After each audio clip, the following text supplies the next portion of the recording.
Kugira ngo igihugu gikure kandi gitere imbere, ububasha ni ingenzi. Ububasha buhoraho kandi bushobora kubaho igihe kirekire. Ubu ibi ni byo u Rwanda ruri kwibandaho. Iki gihugu cyo muri Afurika kiri kureba ejo hazaza yifashisha ingufu za kirimbuzi nuclear energy.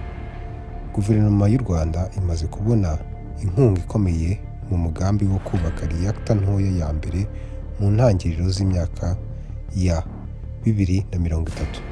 Ni umushinga w'agaciro ka miliyari 60 z'amadolari ushobora guhindura ikarita y'ingufu mu karere k'iburasirazuba bwa Afurika.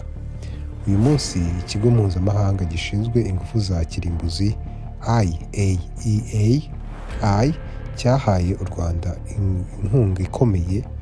Icyo kigo cyakoze isuzuma ry'iminsi 8 ku bijyanye n'iterambere ry'ibikorwa by'ingufu za kirimbuzi mu gihugu.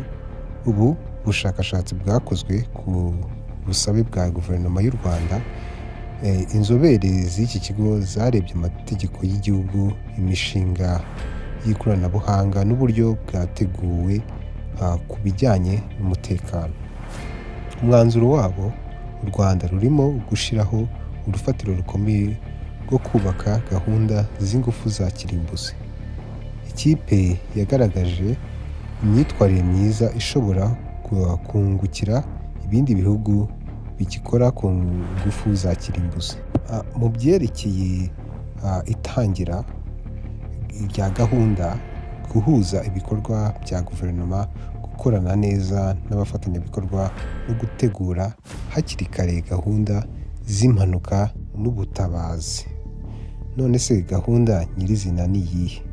Perezida Paul Kagame vuba aha yerekanye iyi viziyo ku rwego mpuzamahanga i Paris mu Bufaransa. Yatangaje ko u Rwanda rwiteguye gushora agera kuri miliyari 6 z'amadolari mu bikorwa by'ingufu za kirimbuzi. U Rwanda rwifuza ko ingufu za kirimbuzi zitanga 60-70% by'amashanyarazi mu gihe kirekire.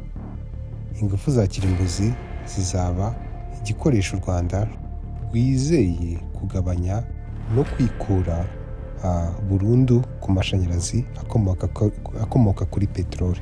Ariko kubaka gahunda y'ingufu za kirimbuzi si ibintu byoroshye.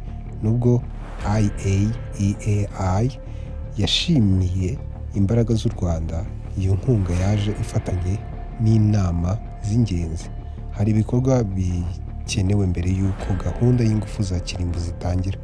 Nk'uko inama zabivuze, u Rwanda rugomba gusoza amategeko y'igihugu, kandi buri politiki igomba kugendana n'amahame mpuzamahanga y'umutekano. Ubu ingufu za kirimbuzi zitanga ububasha bukomeye, ariko zizana kandi inshingano zikomeye, cyane cyane ku bijyanye n'ubutabazi bwihuse. Ikiguzi ni ikindi kintu gikomeye kigomba kwitabwaho. Miliyari 6 z'amadolari ni ishoramari rikomeye. Perezida Kagame yasabye abafatanyabikorwa mpuzamahanga gufasha mu gushaka uburyo bushya bwo guteza cyangwa gutera inkunga imishinga y'ingufu za kirimbuzi mu bihugu bikiri mu nzira y'amajyambere. U Rwanda nirugera kuri ibi, ruzaba mu bihugu bya mbere muri Afurika byakiriye ikoranabuhanga rya reactor ntoya, iyo bita small modular reactor.